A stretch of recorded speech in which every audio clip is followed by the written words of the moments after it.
Good afternoon to one and all. We are going to see about arrays, structures and unions in C, programming in C. Let us see first about arrays. So before learning any concept, we should know why we are learning, why we need to go for that. So what is the need for having an array? So when we normally declare in any programming language a variable, it is of simple data type. So it can be either integer, float, double, character, all those things. And to store large volume of data, we need of the similar data type, we need a group, that is all the group of the data we have to store. That for that we go for having the array. So these are some of the definitions for array. So the first one, an array is a fixed number of fixed size sequenced collection of elements of the same data type. So fixed data size, that is you can have the size of the array to be fixed and it is sequenced, that is one after the other. So that is of same data type, that is should be clearly noted. And then the second definition, grouping of like type data, that is like type means similar data type, is an array. Then the third definition, an array is a collection of data items all of same data type accessed using a common name. So all the array elements will have a single variable name. So an array is, the fourth definition we have, an array is a collection of items stored at continuous memory locations. So we'll see in the forthcoming slides how in the memory it is stored. And then the next definition, last definition, an array is a sequence collection of related data items that share. So we should be knowing that, we should note that point, related data items. So all irrelevant data items you cannot have it as a single array. So it should be somewhat related. So real-time examples, what in real-time day-to-day life what we are using. Say for example, maintaining list of employees in an organization. So all are employees. So that is what I told you, related data items. List of marks in a subject. Then list name list of a class, the class students. So some of the real-time examples we have. Now what is the structure of the array in memory? So it is contiguous, that is continuous. So we will be having like this. So the starting location is 2004 for say for example. So from that it will continuously allocate the memory for the array. Now how to declare? The next step is how to declare the array. So we know what is an array now. So how to declare it? So for that we should have the prototype for that is data type followed by the variable name and then the within square brackets you should have the size. So here the data type can be any primitive data type, say like integer, float, like those things, and variable name is an identifier, and you know what are the rules for an identifier to be named, and then size, what it should be the size of the array. So this maximum size that is allowed. So an example I have given, two examples I have given, int num of 10. So num is a variable of type integer and of size 10. So it can store 10 integer values. And what is the size memory allocated for this we will see. Then next example I have float average of 50. So this average is a variable of type float and it is allocated 50. This is the size of that is 50 and it is allocated, how much memory it is allocated will be different. So the data types can be primitive, that is whatever I have explained I have given as points, and the size should be an integer values, that is whatever giving size I cannot have it as a float or something else, I should have it as an integer whole value only. Now how it is stored in the memory? So I have the very example here, int val of 3. So val is a integer data type which has a size 3. So how it is allocated? So the index starts from 0. So val of 0 will be in the first. It will actually integer is of 2 bytes. So what happens is for every element it allocates 2 bytes of memory. So to 4050 in this example I have just given an example only, memory location only. It is not a must that it should be this memory location. So 4050 and 4051 are allocated for the first element, and 4052 and 4053 are allocated for the second element, val of 1, and for the val of 2, it allocates 2 bytes, 4054 memory location and 4055. So as this particular example is of integer type, it allocates 2. For float, it may be 4. So again, this depends on the compiler. So I've taken example with Turbo C. So it may be for different compilers, the size allocated for the data type will be different. And so as I already mentioned you, the initial size, initial value starts with 0 and the end value will be size, whatever size we are specifying, minus 1. So in this particular example, it starts with 0 and it can end with, it will be ending with 2. Now, what is the size of the entire array? So that is what I have given the calculation here. So here you can see that size of the data type into array size value. Say in this particular example, what is the size of the integer data type? 2. And what is the size of array size value? 3. So 3 into 2 bytes, which is going to be 6 bytes. This is how we will be calculating the memory, how much memory it is allocating. Now, after declaring, we should initialize value, we should assign some values to it. So there are two types of array initialization in C, that is compile time initialization and runtime initialization. We will see first the compile time initialization. So the general form is like this. So we know how to declare a array. So I have declared an array of type integer. So int a of 5 I have given. So that means it can hold 5 integer values. So I have assigned the value 10, 20, 30, 40, 50 within curly braces. That means whenever I want to assign value to an array element, I have to, for an array I have to give like this. Now how it will be allocated, how it will be assigned? A of 0 will have the first value, A of 1 will have the second value 20, like that it goes on. And one more point to be noted, the size, if you are initializing, the size can be omitted. If you are giving also, it is not a fault, but if you are initializing at that time, you can omit the size also. Now we have to note, it not only works for integer only, it can even work for character. So I have given here character C of another variable, array variable, which I have not specified any size. So then equal to, within curly braces I have given within single quotes. Why? Because character literal should be given within single quotes. So I am giving the 4 characters. So VELS, or you can even initialize like this within double quotes, as it is a stream of characters, you call it as a string. So you can have like this also. And we should also know what we should not do. If I specify the size, I cannot give, if I am not specifying, I can give any number of, initialize any number of characters or any number of values. But once I give the, specify the size, I can give only those number of values, not exceeding that. So example I have given here, as the array size is only 3, it can accommodate only 3 values, but I have initialized with 4 values. This is illegal. And the next type we have, next type of initialization is runtime initialization. So how can I do that? At the time of compilation itself, before compilation itself, if we don't know what will be the value, at the time of execution, if I give some value, it is called as runtime initialization. To perform that, we can use this scanf. So one way is using this scanf. So I can get the values from the user itself. Now we have seen what about the initialization, declaration. Now we will see what are the types of arrays we have. One dimensional array, 2 dimensional array and multi-dimensional array. There are 3 types. So what is, we will be seeing one by one. The first one is one dimensional array. What is one dimensional array? I have only one dimension of that, but is only, it can have a series of one value. That is what we have it as a one dimensional.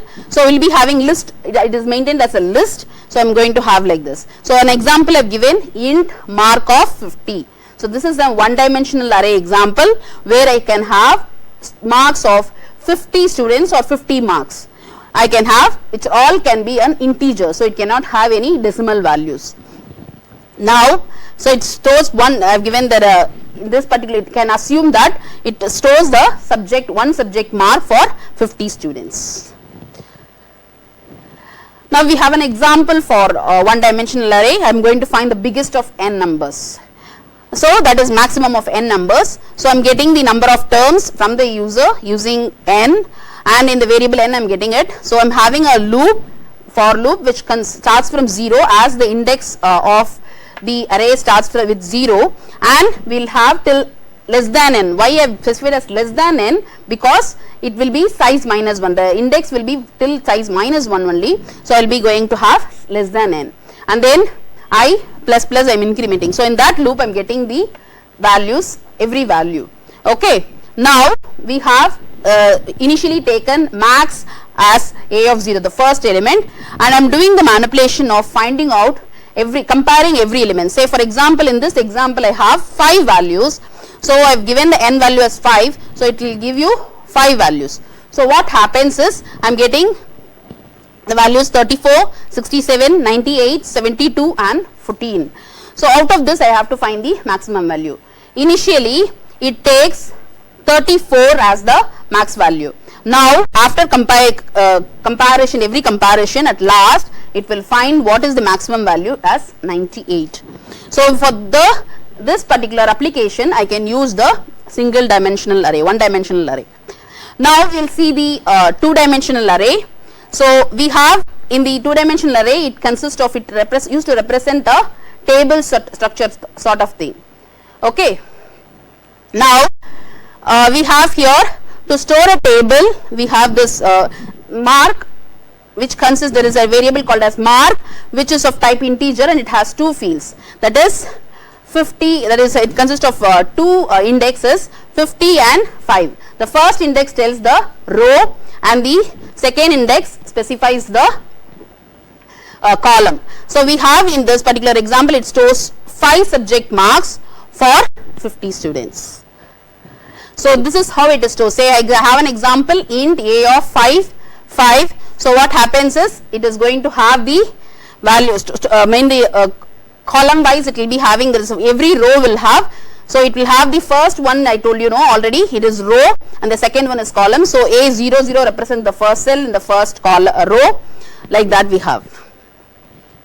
Now when we keep on this, when we have this, with certain things we have to keep. What is that? In the two dimensional array it can hold 25 values. At it is having 5 by 5, 5 rows and 5 columns, it can have 25 values, and the row index starts from 0 and ends with 4, and the column index starts with 0 and ends with 4. And now each individual elements can be accessed with the row index and the column index. So I have given an example, a of 3, 2, which represents the 4th row, because as we start from 0, the index 0, it represents 3 represents the 4th row and the 3rd column. So I have given an example for this two dimensional, so matrix addition. See the row and number of rows and columns I am getting from the user, and I am getting the first matrix, then the second matrix I am getting, and I am adding the element by element. So you can see here, ans ANS of ij equal to first of ij plus second of ij. So initially every I value will be the j value will be incremented, and after the full iteration of j, the I value will get incremented. So like that I am printing it. So this will be the output. So I am adding this 1 with this 2, like that it will be adding element by element, and I will be getting the value as this. Now the third category, multi-dimensional array, it can be having any dimension more than 2, we can call it as multi-dimensional array. So we are going to see here only the 3-dimensional array. So and again that depends on the compiler, what is the limit, how much dimension it allows. Now 3-dimensional array we have here. So this it is going to represent list of tables. So I have given an example here, int a of 3, 5, 5. That means the second attribute and the second value and the third value represents the row and column. The first one tells how many tables I am going to have. So we will see how it is stored. Now we have an example here for 3-dimensional array. So I am going to get the values. So here you can see x of 2, 3, 2 I am given. So that means it has 3 rows for every table and 2 columns, and it consists of 2 tables. So the first table is the above table and the second one I have below. So I'm adding it. So it will be assigning for the first table it will take the values 0, 1, 2, 3, 4, 5, and for the second table it will take 6, 7, 8, 9, 10, 11. So I'll be having like this, so which just prints the value. And what are all the general applications of array? So we have here arrays to be used to store the list of values, to store the to perform matrix operation, to implement search algorithms, and for implementing sorting algorithms, and for implementing the data structure concepts like stack, queue, all those things, and to implement the CPU scheduling algorithms. So we have this, next we will be seeing about how to pass an array as a parameter to the function. So we will be having the parameters passed. So in that you specify the square bracket to be tell that it is passing an array.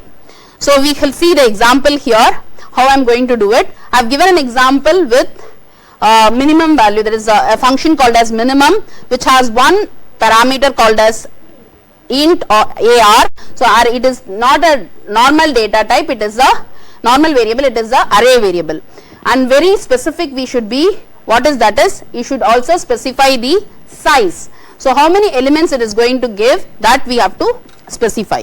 So I will be having here, this example is for finding out the smallest element. So it will be, as we have seen the biggest element, it will be finding out the smallest element. So there we compared with the element greater than or maximum element. Here we are comparing whether it is less than the small element. So like that we are doing. So now I have given the example here how to pass. So that is, the function is defined like in this way with the array as the parameter, but you can have the values passed in this way. So I am having an integer array, a number which is having 6 values. Now how to pass that? I am telling the array structure. So there is, I am giving the name of the variable, array variable. So number, how many elements I am going to pass? 6 elements.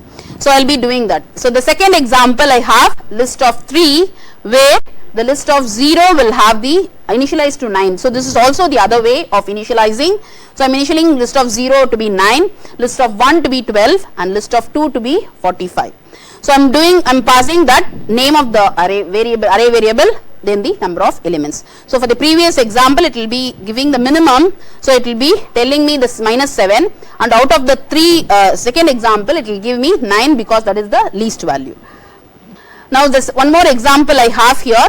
So this particular example is for passing a particular element of a array. So even you can pass a particular element. So how to do that? I am having this example where I have a base name, or an array name called as base, which has 5 values. So I am having like this. Now when I go for having I am calling the function called as print square, which will be calling that and find the square of it. So I am passing 5 values, it will find I will pass one by one. So I need a for loop to pass one by one. So this is what we have as a passing array element. Now the whole array if I want to pass, I can pass it off. What I will do, I will be same example I have taken base as example. I have 5 values. Here for this example is going to find the average value. So I am calling the function called as average, which has the first parameter as average size, that is the size, and then the name of the, so it can be in any order, that is the first one will be the size, parameter will be the size, and the second will be the array variable. So this, it will be calling this function where I am getting in this particular, in the formal variable inp list I am getting it. So I will be getting that and I am adding the variables. So one by one, so I am finding out the sum divided by the total divided by the size. So I will be getting the average. So this is how I am going to use as a whole array. Now what are all the rules we should follow? The function must be called by passing only the name of the array. So in the function definition, the formal parameter must be an array. So and the size of the array has to be passed as an parameter. So these are all the things we should be keep in mind. And now we'll see what is the dynamic array. Before going for what is dynamic array, we should know what is a static array. An array created at compile time by specifying size in source code has a fixed size and cannot be modified at runtime. That is called as a static array. So the process of allocating memory at compile time itself, it's called as static memory allocation, and the array is called as a static array. And at the time of runtime, if I am doing the allocation, it's called as a dynamic array. So we'll see how to do that. We will be having two functions, inbuilt functions called as malloc for allocating the memory, and we can again change it by using the function called as realloc, reallocation. Now we have seen about the complex data type called as array. Next complex data type we are going to see structures. So the structure is what is meant by a structure. It's a collection of related. So we'll see in the next slide what is the difference between array and structure. So the collection of related variables, that is under one name, that is what we call it as a structure, and one can it can contain variables of different data type also. So we'll see array can be used to represent a group of data items that belong to a same data type. Arrays, but when we go for, it cannot use arrays for having different data types. There is a collection of data of different data types. So for that you go for having a structure.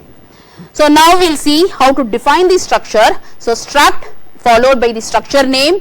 The struct is a keyword, and then followed by the structure name, and then curly braces, and we should be very clear that the end curly brace should have a semicolon, and the data type, the variables can be defined inside this. So I have given an example also, struct date. So date is the structure name, and then followed by the curly braces, and then elements members of that I am having it as month, day and year. So then how can I declare? We will see how can I assign the value using the dot operator I can have. So date, so this date is nothing but the small date, date I have given a struct date, then space date I have given. So second date is called as the structure variable. So using the structure variable I can access the structure members. So I am assigning the values like this. So I have to represent these. What is the size? So when we saw about array, we saw how we will compute the size of that particular array.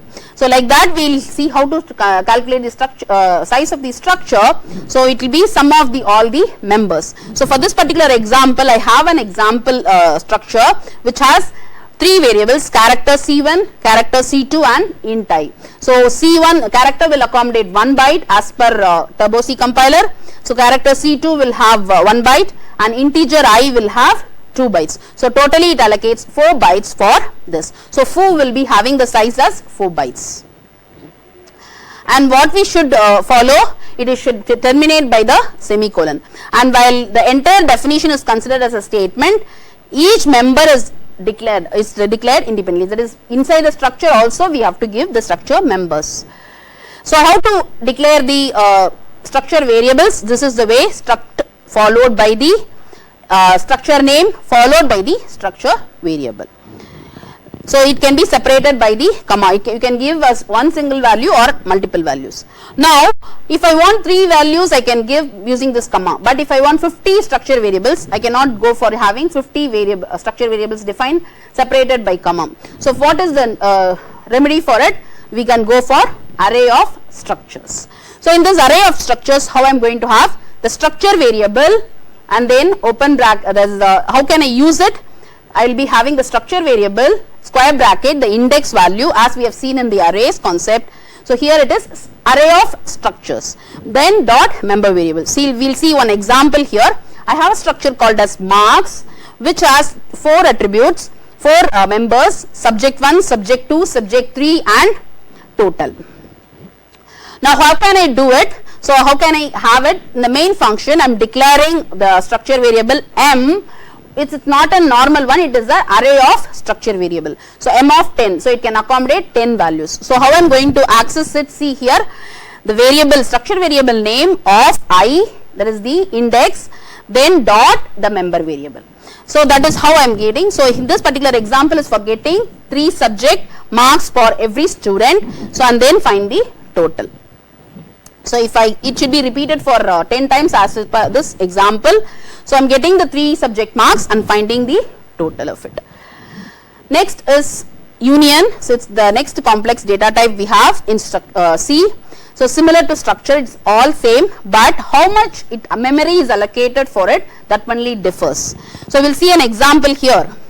So I have how to define it, using the keyword called as union in this particular concept, then the union name followed by the member variables. Again, this union also should be terminated by semicolon.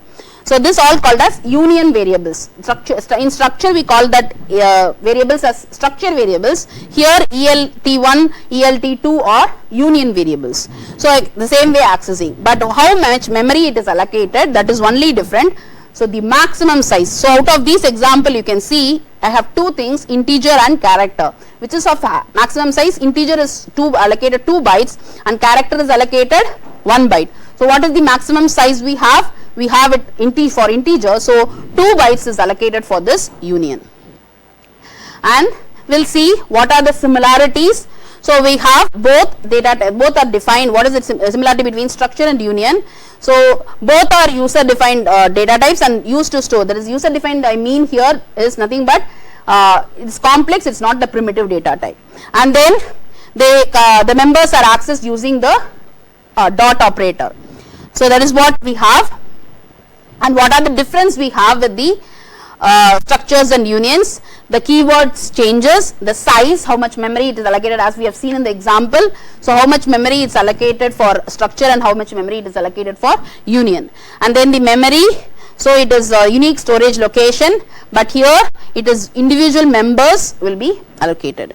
And then the value altering the value of a member will not affect other members, as everything it is allocated a separate memory, but here it affects the other values.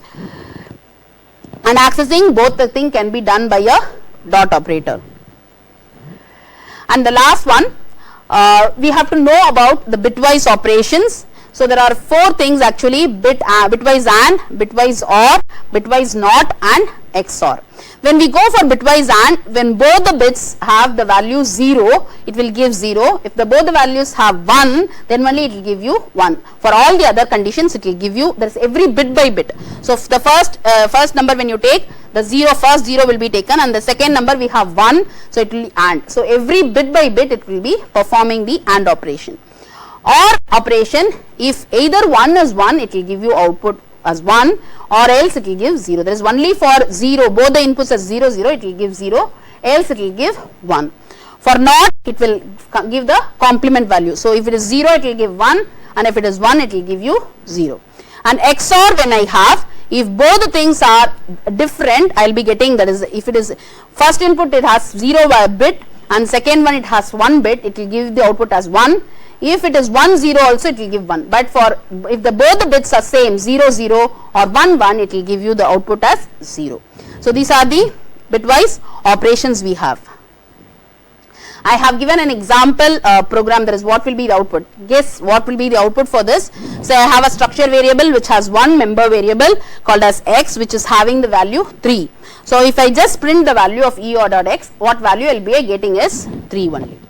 So every structure variable will have the same member variable initialization value. Thank you.